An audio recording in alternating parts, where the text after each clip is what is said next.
Hi, this is ExtendOffice. Do you have an Excel workbook containing many worksheets and need to save every worksheet as a separate Excel file? In this video, I will show you two fast methods. In the workbook you want to split, press Alt and F11 to open the Microsoft Visual Basic for Applications editor. Click Insert. Then select Module. Copy the VBA code provided in the video description and paste it into the module window. Now press the F5 key to run the code. Excel will copy every worksheet into a new workbook and save it automatically. Open the folder containing the original workbook.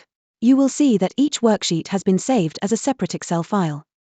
Each file uses its worksheet name as the file name. To avoid a possible file name conflict, make sure no worksheet has the same name as the original workbook.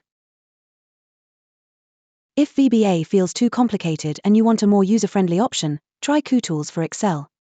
After downloading and installing Kutools, in the workbook you want to split, go to the Kutools Plus tab, click Split Workbook.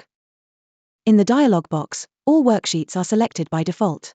Clear the checkbox beside any worksheet that you do not want to export. You can also select Skip Hidden Worksheets or Skip Blank Worksheets when necessary. Open the Save as Type list, and choose the Excel file format you want to use. Click Split. Select the destination folder where you want to save the new files. Kutools will immediately save every selected worksheet as a separate workbook.